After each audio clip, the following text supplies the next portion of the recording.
Last week, I hosted a panel discussion on the pros and cons of the guru in Western culture. We also explored some personal experiences and identified some red flags to indicate when such communities shift from benefiting their members to pursuing other motives. Due to time constraints, we couldn't actually cover everything, and a lingering question emerged. How does one navigate life after leaving such a community? Could there be a more collective approach to this experience? This conversation, I'm sure, is likely to continue, but for now, we hope that what we've discussed is helpful. If you're unfamiliar with the adjustable speed function, you can find it in the top right-hand corner under the Settings drop-down menu. Thanks for joining, and see you soon.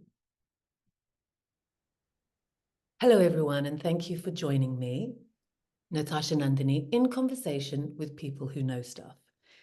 This episode is a panel discussion on the pros and cons of the guru figure in Western yoga culture. This discussion is not about naming or blaming individuals who may have mistakenly believed they were enlightened, or those who have abused the guru's status, whether their status was bestowed upon them by others or self-assumed. Rather, our aim is to raise awareness, provide support, and share experiences in order to consider new ways of dealing with the darker aspects of the guru-disciple dynamic, such as flipping the role model into the anti-role model. After exploring pros and cons, we will look at experiences of leaving these communities and then identify some key red flags and warning signs to look out for. Joining me today are Camille Italien, Doug Keller, Graham Burns, and Tim Chappell. I'm going to pass it over to them to introduce themselves. Hello, everyone. I'm Camille L'Italien. I am a professional dancer and choreographer, and I have been practicing yoga since I was 6 years old. I'm here very excited to be a part of this conversation. And I am here as a student of yoga, really as a practitioner who's had the opportunity to study under teachers and gurus over 10 years span, over 30 years or so. So I'm here just as a student having experienced some aspects of that relationship. Thank you, Camille. Doug, would you like to? Hi, everybody. I'm Doug Keller. I've been a Hatha Yoga teacher since 1998, full-time. And in my background, after I got a graduate degree in philosophy, I met a guru named Muktananda from India and became involved in that, serving on staff for a good 7 years in India and also 7 years in the United States. To really follow a path of practice of yoga. And with that, got interested in Hatha Yoga. And it was 1998 that I came out and started to work as a Hatha Yoga teacher, was involved in the Anusara style of yoga from its inception, and was involved in that evolution of that style of yoga. And then since then, I've been teaching on my own pretty much in the teaching Hatha Yoga. Thank you, Doug. Graham?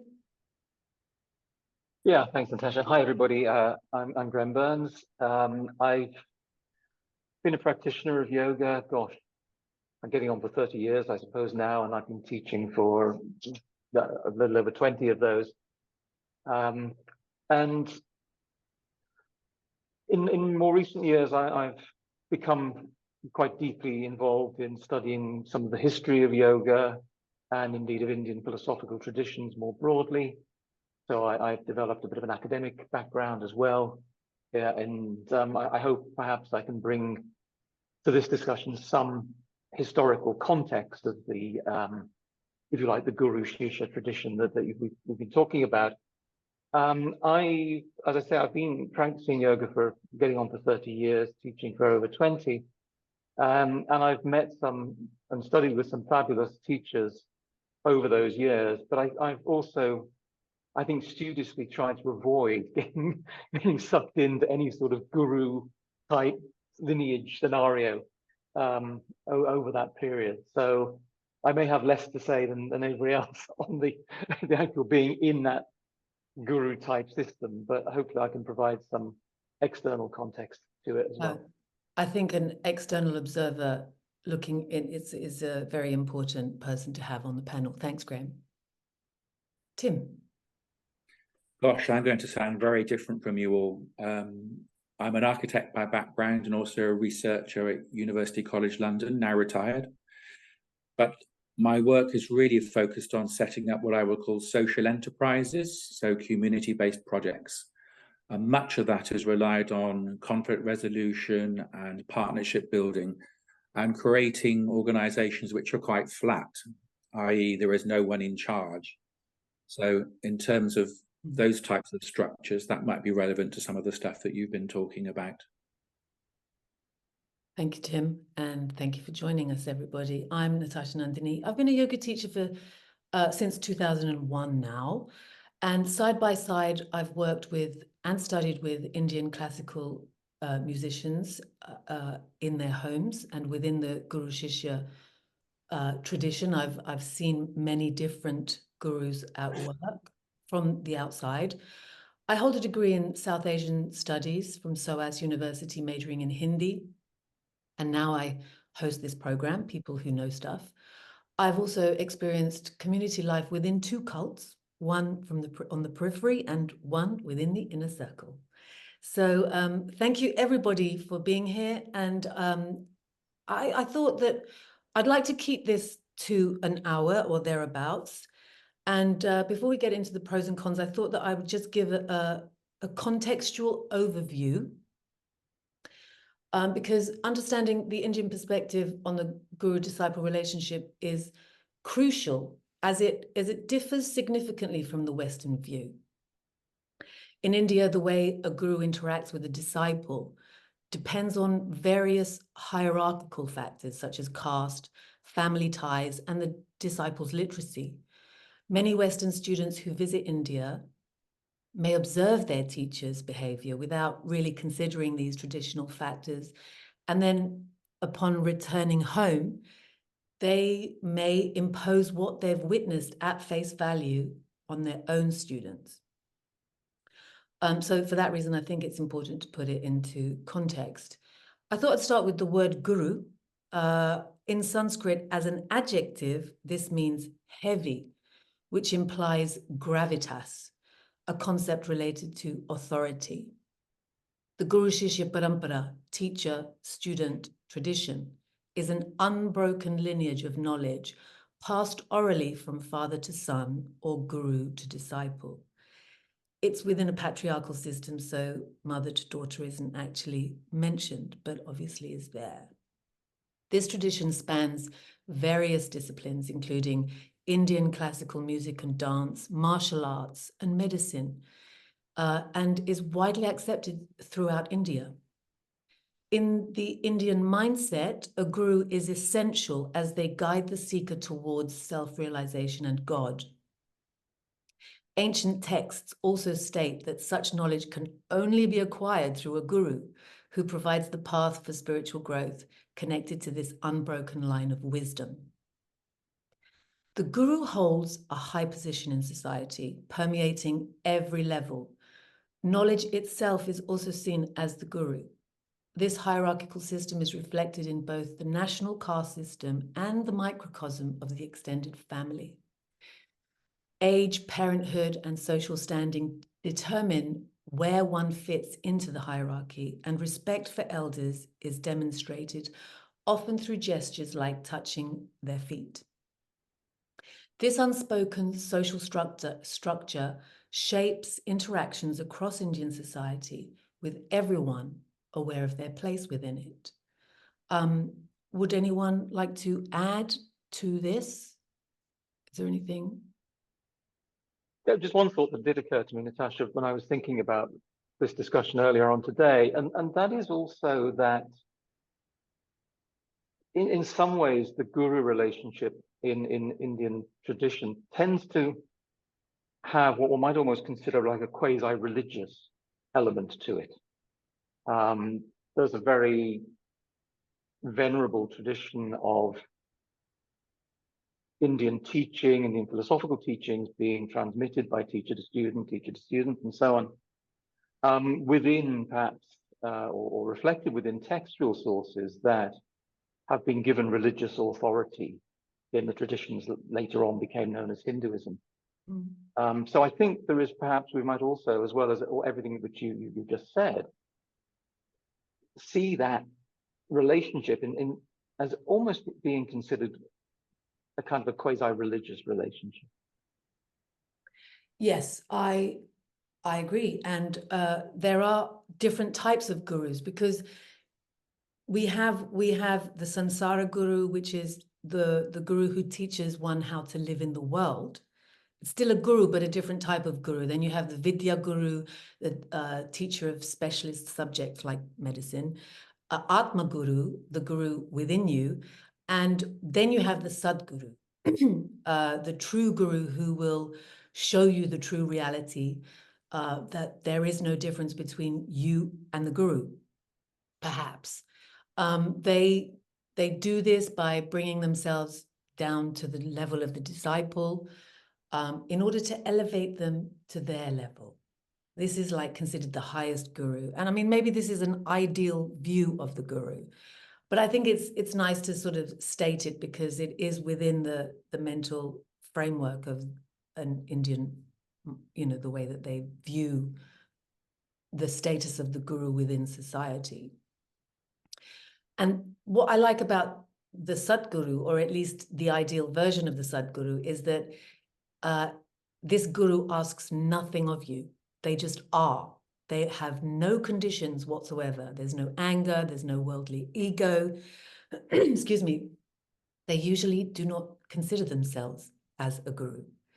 There's no need for an exchange from their side because they have everything and live in contentment. There's also that very nice verse from the Guru Gita, which is the Song of the Guru, in which it's stated that the aim of the guru is to have their student overtake them so that they may become the student of their student. So I like that because it's sort of like the top of the top, something to aim for. I think my experience was kind of a variation on the Sadguru. I met Swami Muktananda back in 1981. He passed away a year afterwards, and so I just had a brief experience of him over the summer, and then by other means. And he was part of the tradition, I think, connected with the Nata Gurus and the Tantric tradition, connected with Abhinavagupta and the others. And it was a Shaktipat tradition in the sense that there was a transmission of energy that really initiated the evolution of your own Kundalini, or the evolution of your own inner growth. And the one thing that he always emphasized was the very clear distinction between the individual physical guru, the person that you're talking to, and the energy that is channeled through that person. And that energy is something more than the individual and is not dependent upon the individual. My experience was I spent more time away from the guru than I did with the guru. Even though I was in his ashram for quite a few years, most of the time his successor, who by the way was a woman, I mean, in a number of ways he broke many of the settled traditions that you accurately described. First of all, he initiated as his successor a woman, which was unusual, plus the fact that he went out and gave Shaktipat through the mantra and through meeting people without any kind of preconditions, like you were saying, of the Sadguru. I mean, traditionally, you would spend a long period of time in service or living in the ashram before you were given that initiation. All of that was kind of dispensed with. And so that was my experience. It was less through what he taught, though certainly he taught, and this was my introduction to Tantric philosophy, he taught sort of the context for understanding your inner process, which is what the philosophy is about. But it was understanding that he kind of was the catalyst for your own inner process that unfolded, and the practices were there to support you in that. And in my experience going from that to Anusara, was this kind of sort of illegitimate transference of that idea over into the West, where yoga teachers, particularly within Anusara, John Friend kind of started to presume to have the same sort of transmissive power. And so that kind of reverence for the guru gets transferred over to Hatha yoga teachers in the United States. Not all of them, just a few. And they kind of accepted that mantle, even though there was really no basis for holding that mantle. And so my experience is from a guru who was very much rooted in a tradition, which is, again, similar to the Sadhguru that you described with the variation of the Shaktipat tradition, but how a guru is conceived of in the West, particularly among people practicing Hatha yoga, involves that kind of transfer of that power and authority, which they don't actually have. And that's been problematic in yoga in the West. And I do think we're getting to the point where we're getting beyond that because of our experience of the last 10 or 20 years. Yes, I agree. That's... Sorry, Natasha. No, please. The cynic in me was coming in as you were speaking then. You mentioned how Muktananda effectively, I think you were saying, made it easier for people to receive the transmission. Yeah. And maybe I'm just agreeing with what you just said, but the cynic in me says, well, why did he do that? Was he doing that because he saw it as a way of increasing his own number of followers, increasing his own status, if you like, and as a result of him doing that, do you think that fed into the, I think you used the word illegitimate way in which, I don't want to single out John Friend, but people like John Friend assume that sort of mantle? Yeah, it's a really good question, because first of all, his claim was that he didn't really do this. It's like that was catalyzed within you when you were prepared for it, and he was simply the conduit, but he was not exactly doing that to you. At the same time, why did he come to the West? Why did he start to expand in that way? He said, well, it was from instruction from his guru. He had the impetus to start what he called the meditation revolution, which started in the late 1970s, early 80s, starting to introduce meditation to the West. And the whole idea of Shaktipat transmission made the experience of meditation very spontaneous and kind of gave you the start on your path. And that was my experience. It was like that. He never did anything directly to me for me to have that experience. And yet I had that experience, and that experience was there when I was not in his presence, again, for long periods of time. And it started to turn into a bigger and bigger movement. I don't think we realize how much in the late 80s, early 90s, it actually became a kind of substrate of culture. You saw manifestations of Siddha Yoga popping up within popular media. And it did turn into a thing that got bigger and bigger. And then it became more organized.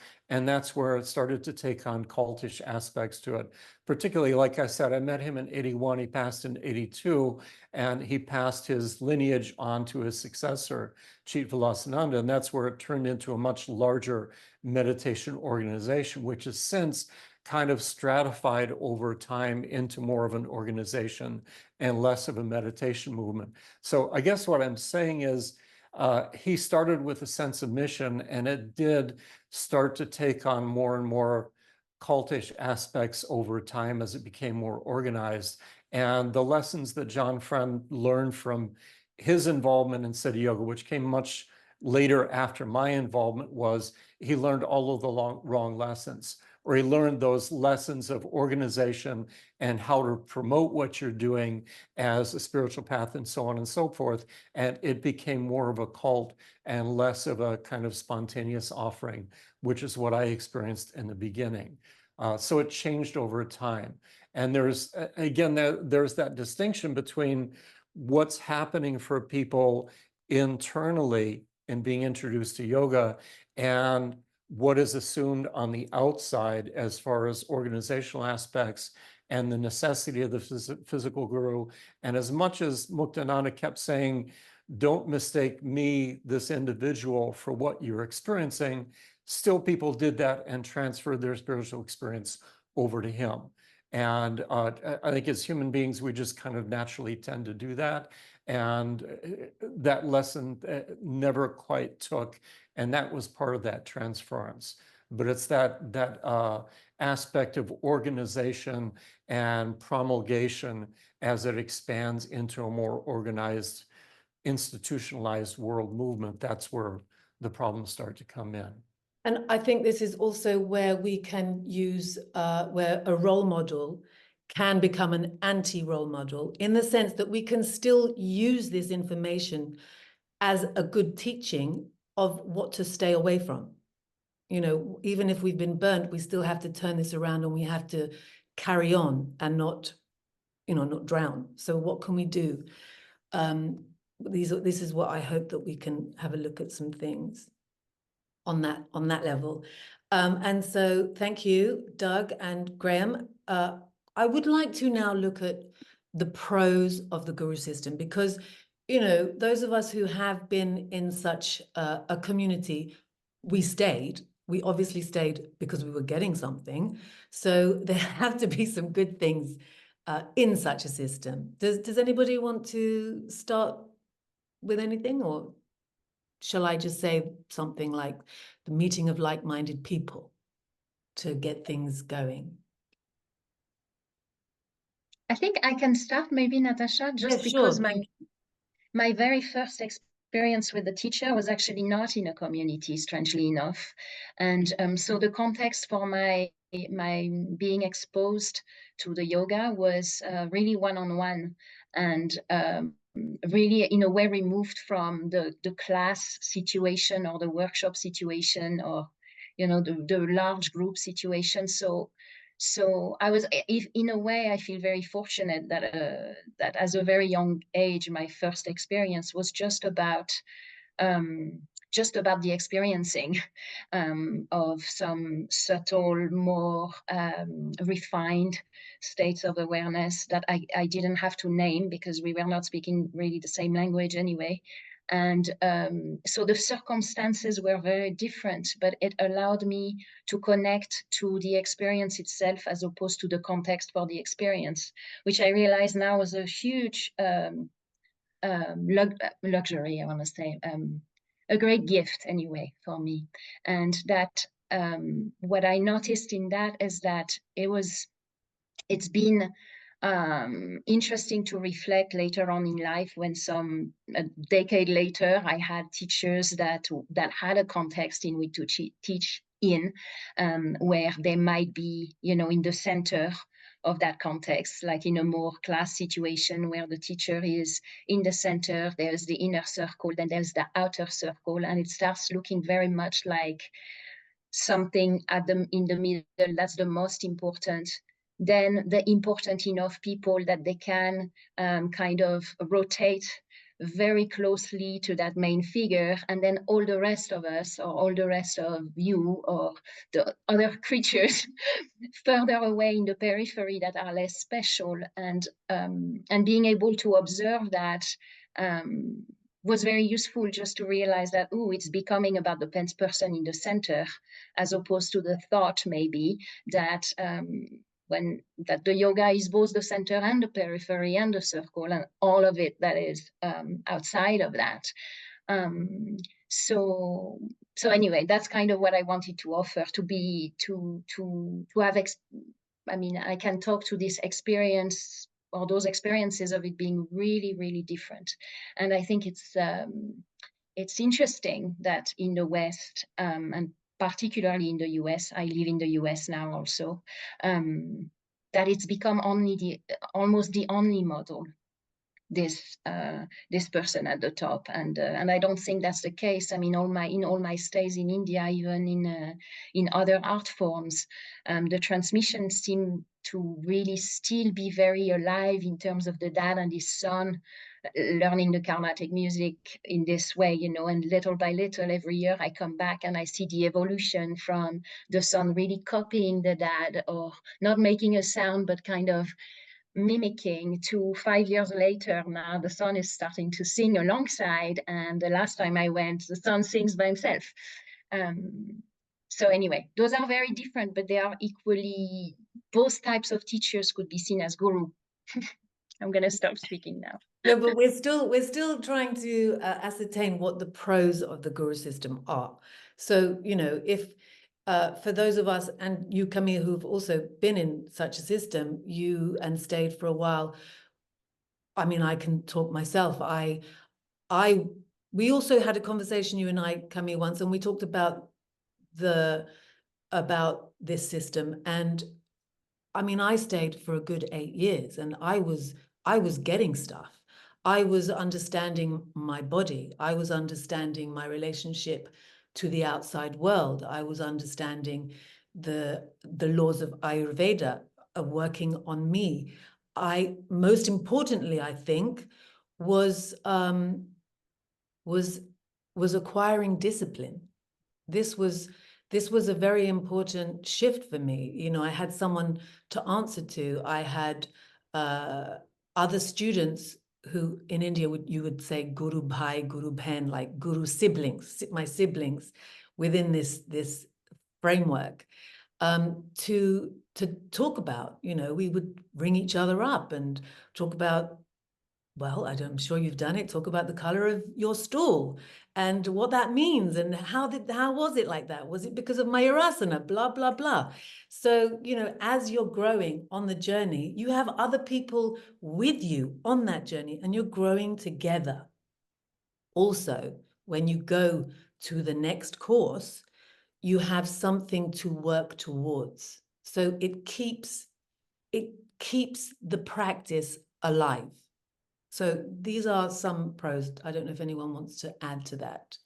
Yeah, I think, yeah, the guru gives you a focus, a discipline, and a context for understanding your experience. Those are the pros. And the red flag is when it becomes more and more dependent upon that individual. We'll get to the red flags. The guide of your own. Huh? We'll get to the red flags in a little bit of time. Yeah. Thanks. So it's the focus, but also the red flag at the same time. Yes, yes. I suppose one obvious pro must be the ability, I mean, assuming a guru who knows what they're talking about, Yeah. is the ability to go into depth. And I think in the West today, you know, even in the 20, 30 years I've been practicing yoga, we seem to have lost a lot of that desire for depth. We seem to have sacrificed that on the altar of, basically on the altar of breadth, of width. We want to have a whole different range of experiences rather than, you know, plugging into one thing in detail. And I remember a few years ago, a very well-known yoga teacher in the West, we were talking about the weakening of teacher lineages.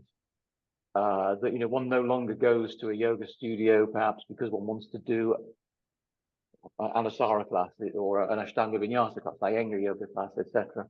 It just becomes a yoga class. And this particular teacher was saying to me, you know, if I was asked who is my teacher and who was their teacher, my answer is easy. It's A and B. And, you know, I think for many Western yoga teachers now, they couldn't really answer those questions in any coherent way. And I, to an extent, include myself in that. So I think we have sacrificed some of that willingness to go deeply. And you know, it can take courage sometimes to go deeply into some of this stuff and to give one's commitment to an individual guru person as the source of the transmission. And I think a lot of people are not willing to do that in the contemporary West.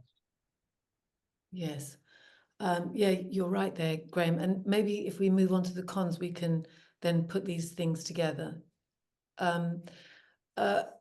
would anyone, yes, Camille, you go ahead. Yeah, I just wanted to go back to the pros because I realized I went on a little bit of a tangent, but the account, as I always do, but the accountability was huge for me. I miss that a lot right now, as I'm not associated with a particular lineage or teacher. This sense that you're accountable for your learning, you're accountable for how you study, you have other people to discuss how did you learn this, how did you get to learn this, not so, and then maybe further on along the path when some of us started teaching, like how do you actually teach that to someone who is so different than you, who has completely different ailments, completely different age, gender, all those things. I mean, those discussions are crucial, but so that's a huge pro, the accountability, like you were starting to mention, Natasha. And the other thing is to keep the relationship between oneself and one's practice as a discussion, conversation, and the beauty and stimulation of looking forward to going to a course and having questions to ask that will generate more questions, and to really hope that you're never going to have a closed answer.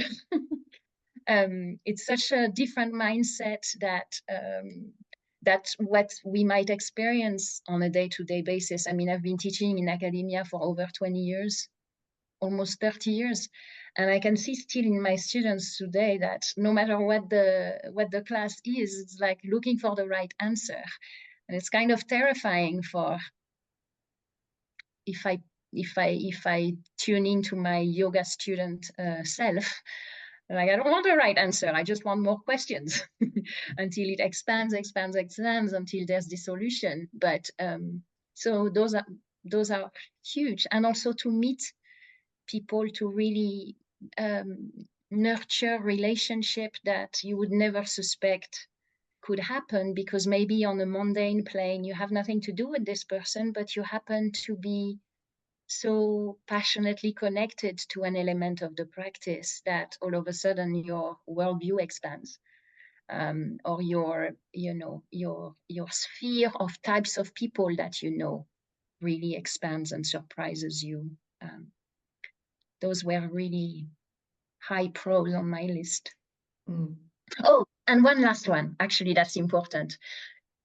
The borrowing of prana of your teacher, which my gesture was awful just now, but when you're in a room with a really gifted teacher and he has the generosity to lend you a little bit of their prana, I mean, that's quite majestic, and you can't really get that in any other way.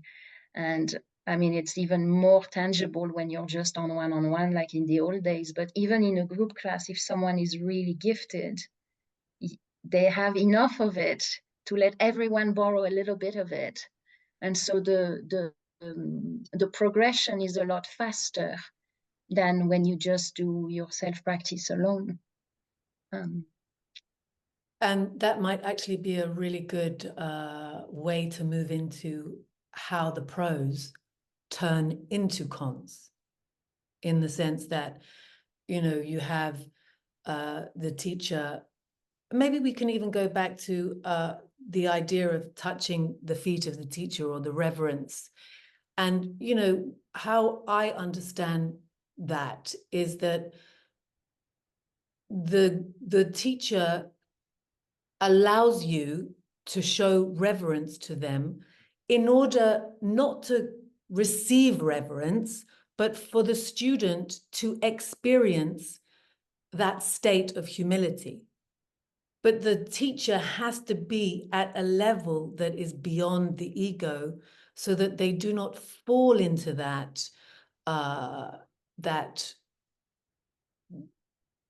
taking it at the wrong level, and I think that's where things start to change, because you have these students that are,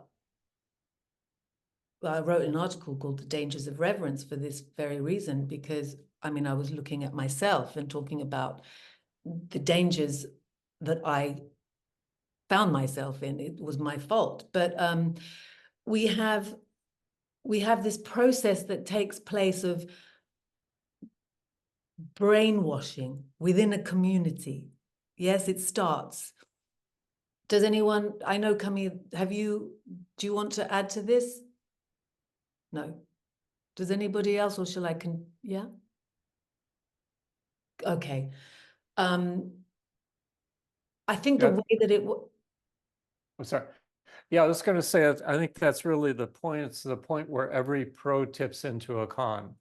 Like we're saying, a guru gives focus, and then it's that point of reverence where it turns into a bad relationship for both the guru and the disciple.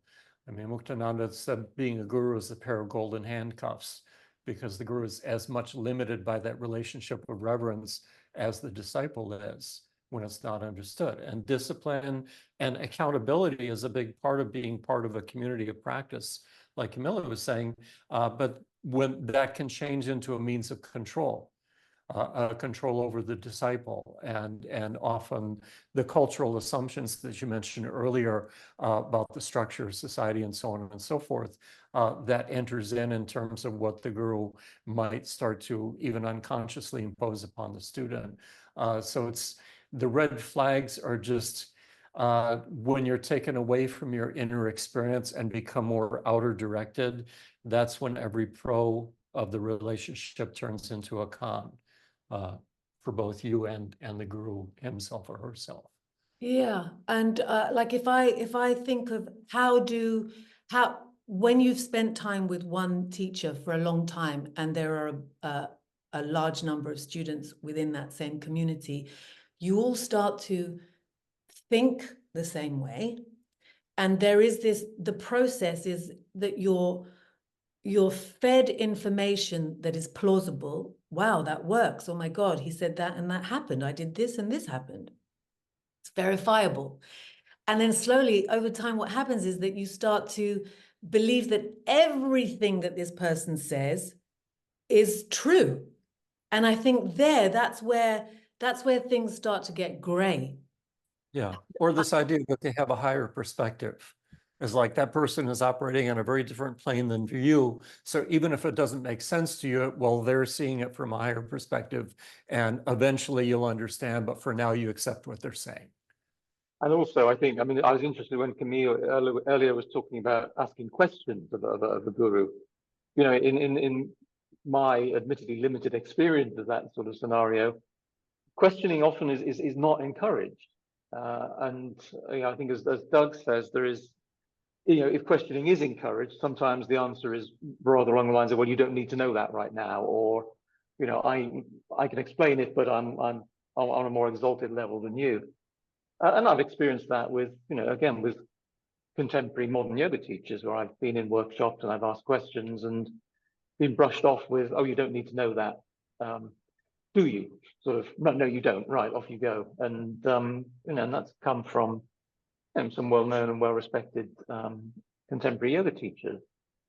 And I think, you know, my background is as a commercial lawyer, and so I think I was trained to question things, and so I become very, I suppose, suspicious even sometimes of any environment where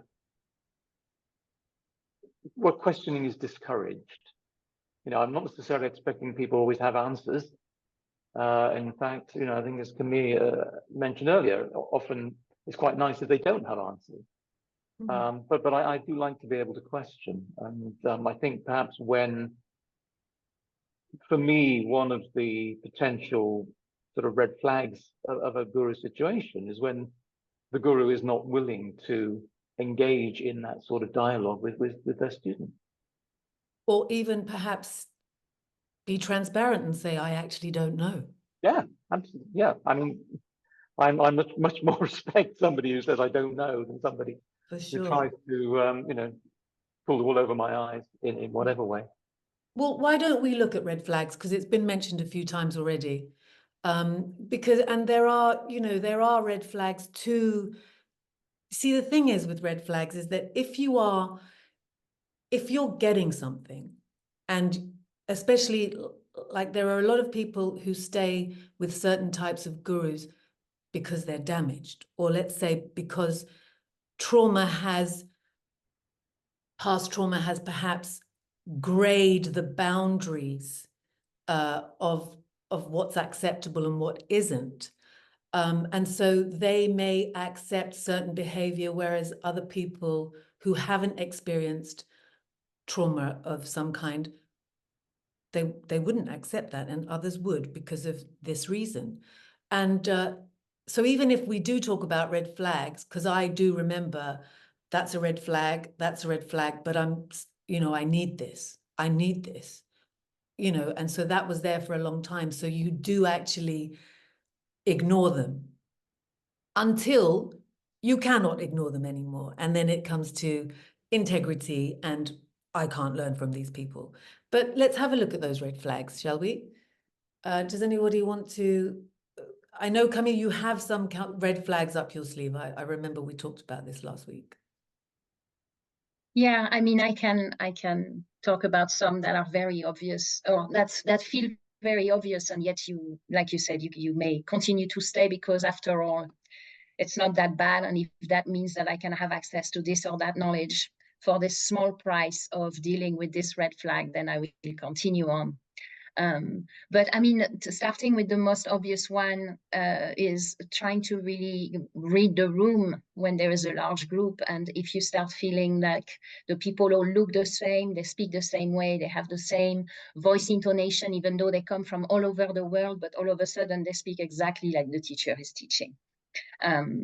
That's a red flag to me. If you start wearing the same clothes as the teacher, the same jewelries, all those things, the same tattoos or whatever that is, it's a little odd. Another one that was for me a little bit more difficult to tap into is that obviously the teacher knows a lot, and there's a reason why it's at the center of this big, large community, but it's to start tuning into the big contradiction in what the teacher is teaching and what's actually happening. Meaning, a teacher could say that it's not about the person, the individual, that it's really about the teaching, and yet they are part of a system that has built themselves up to being this star, like a rock star. So that's that's very contradictory. The teacher might continue to invoke the guru as this higher being that is essentially a renunciate, like the true yogi being the renunciate, and yet they are part of this big marketing scheme. I mean, it's part of the same situation, but yoga and marketing don't go together. So how can possibly this guru be believable today that have these whole subscription systems online? That doesn't mean to say they don't have cities or they don't have knowledge that is incredible, but they might have fallen into that trap. And that takes me to this next one about traps. Like, I've had that experience of teachers who talk a lot about those traps. So at first you go like, oh, good. We are aware of the traps. We are aware that one can get power and get over empowered and then use them in a not so wholesome manner, let's say. But what tends to happen with those teachers, in my very limited experience, by the way, is that they talk about those traps in the past. Oh yeah, I can tell you about this experience because back in the days, I fall into that trap. But look at me now, I'm saved. And I'm like, well, if you were saved, you wouldn't be with us in the incarnate world, first of all. And second of all, I don't know that I can believe that today. But that's a sign for me, like talking about those things in the past as if they were kind of not happening to you anymore. And for as long as there is experiencing, then there is no such thing as the past. The text warned us. And so what are all those contradictions? Those were a few obvious ones for me. Yeah, I think also it's, when I left, I confided in a friend who was a sixth generation guru within the music fraternity, and he told me, you must remember that the guru is only human. And at the time I was like, I couldn't accept it, but I see that. And so what I learned from that is that what was I placing on this person? I had basically given my power to this person to decide for me what's right for me. Do this pose, don't do that, do this, do that, don't do that. And actually, it was only when I realized that I couldn't learn from them anymore. And in that moment, did my intuition kick in, not before. So until you are completely alone, i.e., and I don't mean in a negative way, but you take responsibility and it's like, no, I can't learn from them. Then you can be sure that your intuition will kick in. And well, at least for me, it did. And it was so strong. So the body is always talking to us if we are listening. No, I was just saying, I mean, isn't what you've described fundamentally what yoga should be all about anyway? That, you know, we when you're in that relationship, when the relationship shifts into that sort of transference of power from you to the other person, then to my mind, you're losing the essence of yoga. You're not.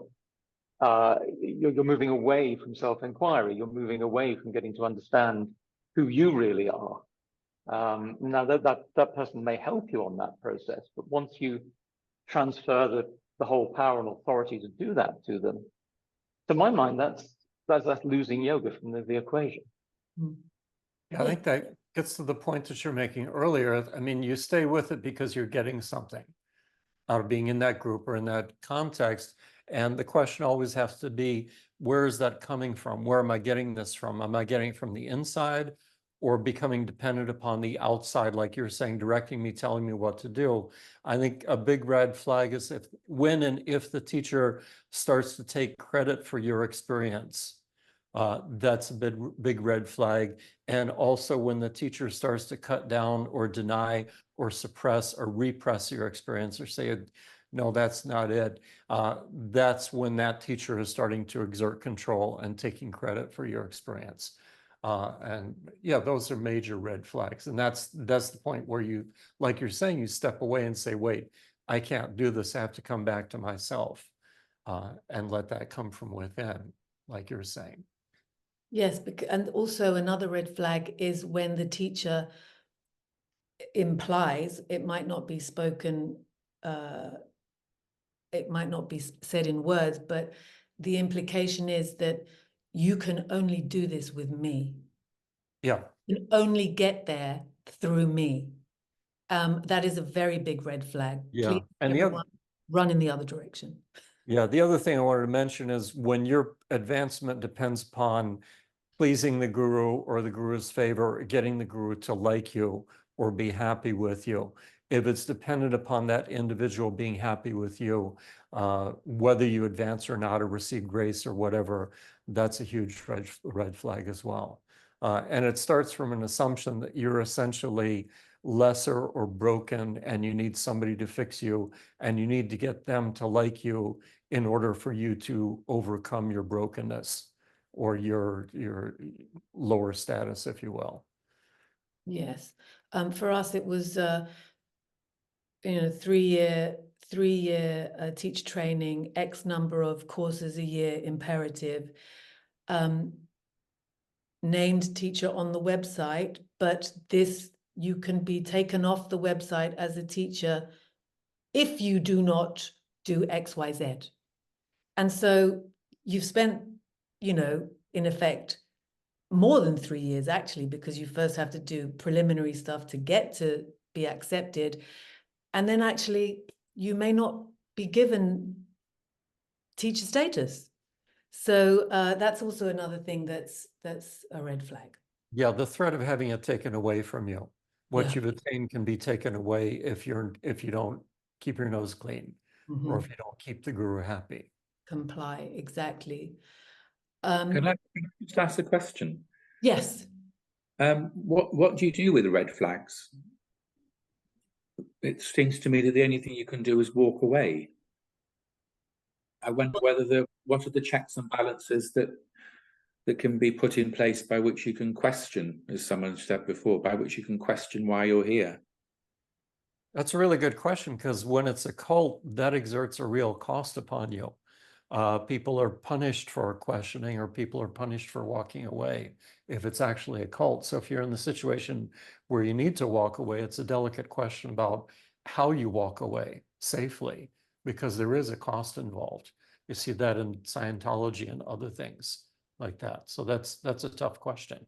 And I will just add to that, that what makes it difficult to walk away is what happens over time is there is also another red flag. And what also makes it difficult is that you are, their way is the only way. And everyone else is doing it wrong. Then there's also slowly, it's advised that you spend less and less time with people out there, more and more time with only the people that are in here. And so then you're stuck, because, well, most people may find themselves stuck if they do this, because if they leave, their whole life falls apart.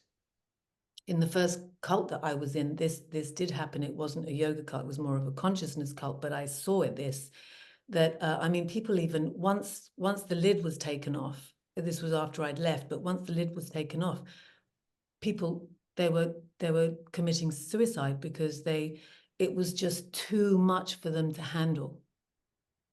But I was also lucky because I was actually working at the Life Centre at the time, Graham.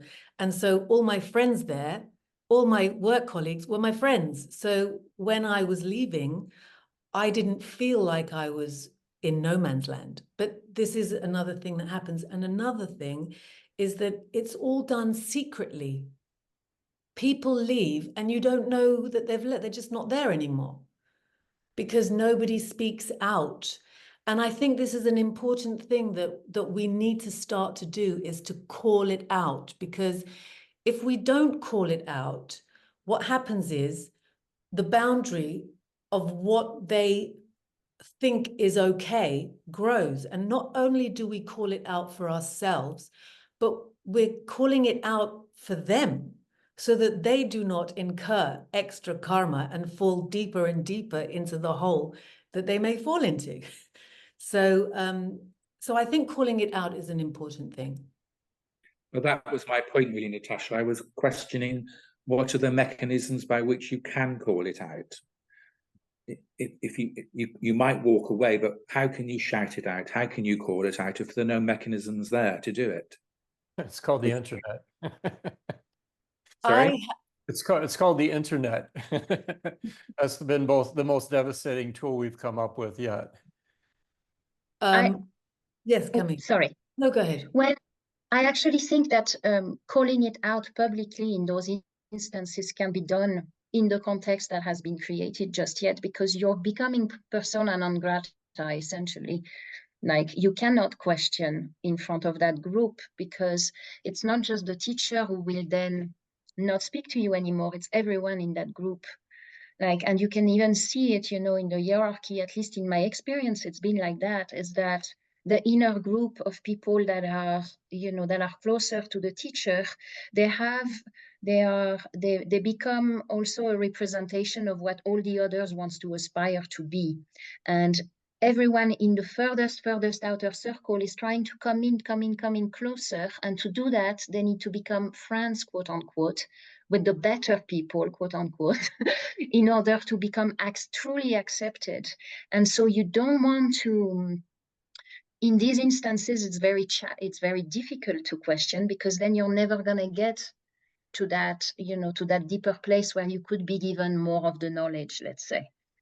Which is probably the reason why you're there, is because you want to feel better, you want to have that knowledge which will help you, you know, develop into your practice more effectively and all those things. So it's incredibly complex.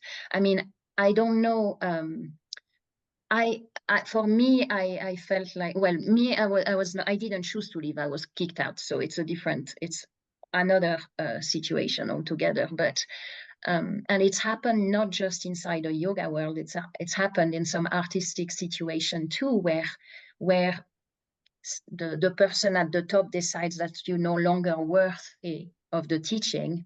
And then, well, you would like to keep doing the work without being connected to that person, but you no longer have access.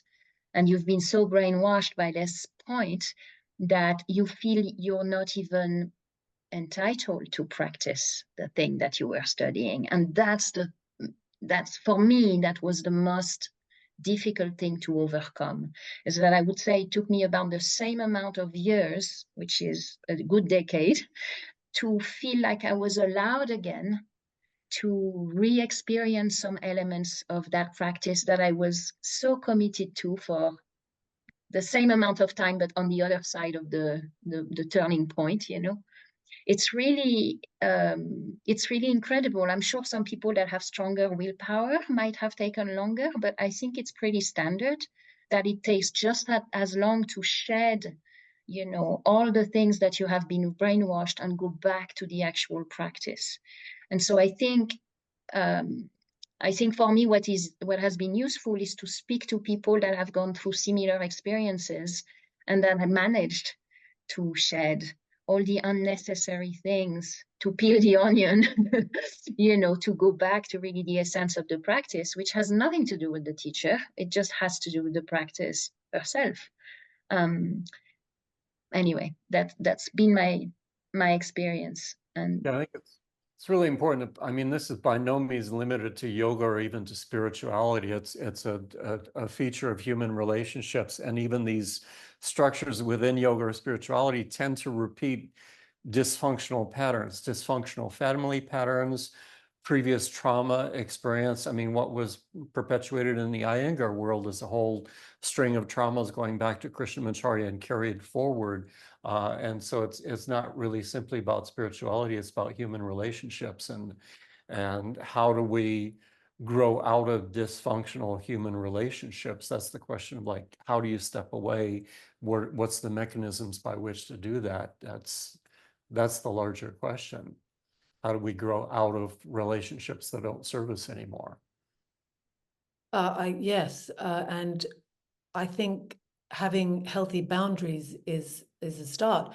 Coming back to Tim's question, I do remember, so I know that we were advised, the inner circle were advised, that the way to keep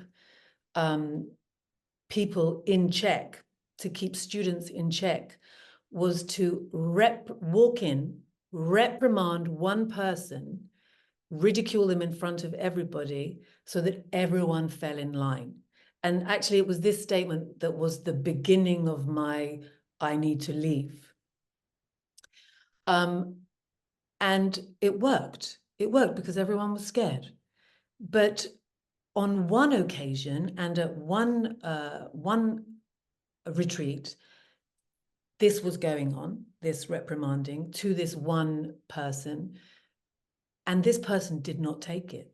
He was like, you know, I'm not taking this behavior. In fact, I'm going to leave.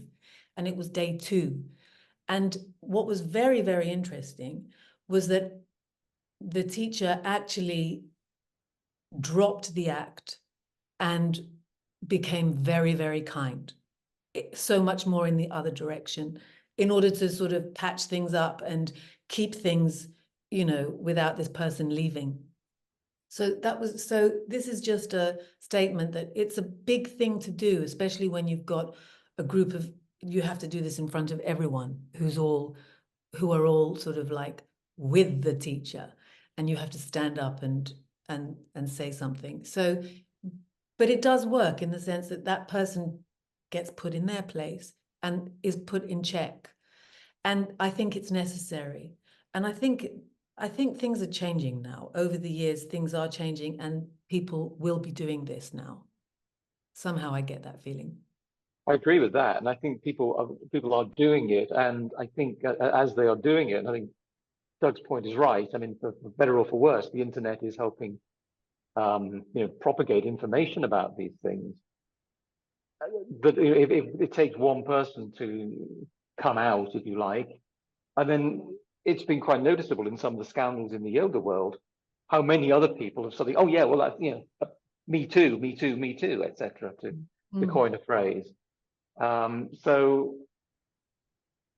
maybe I can totally understand that it can be a difficult choice and a difficult thing to do, to stand up and to come out. But it seems to me from the yoga scandals that if someone is willing and able to do that, there are often actually an awful lot more people coming along to support them and help them. For sure, for sure.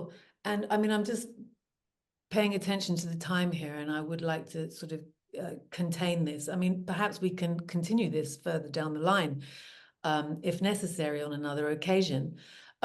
Before closing up, is there anyone that has anything that they would like to say? Okay. It just struck me though that it's the community of yoga practitioners that is so important. It's a way of keeping in check the various gurus that you work with. It's debating and discussing between yourselves. It seems to me so important. That strikes me as the mechanism by which you can debate and challenge. Yeah. Yes, and hopefully also this will contribute to people feeling that they are supported. And, if there are some of you out there who do feel isolated because there is this fear of ostracization as well, and isolation if they leave or whatever, speak to someone who's outside of the group, because the people that are inside may not be able to help you. And, write things down, because it takes time to make sense of what's going on. Other things, perhaps, actually, I've got a couple of books that, I mean, when I left, there were a few of us that left at the same time, and someone had mentioned this book, Prophetic Charisma: The Psychology of Revolutionary Religious Personalities. And what was very interesting is that, yes, I was reading, I was like, oh, yep, that's him. Oh, yes, that's him. Yep, that's him, that's him. And it was all related to narcissistic tendencies. And then where do these tendencies come from? And maybe it was trauma from their past and their lack of boundaries. This is not about accusing anyone. It's about how to move forward. Okay. And then there was this other book that I thought may be useful to those watching and listening, The Body Keeps the Score. This is a beautiful book about trauma, and also a section on yoga, how yoga helps trauma. I will put these books in the comment section below. And if there is anyone out there who does feel isolated and doesn't have anyone to reach out to, please feel free to reach out here in the comments. Don't feel alone. I would like to now thank all the panelists. Camille Italian, thank you. Doug Keller, thank you. Graham Burns, thank you so much. And Tim Chappell, thank you all for joining me today on, I think, what is a very important subject. And maybe we meet again. Thanks Goodbye, very much. everyone. Thank you for joining.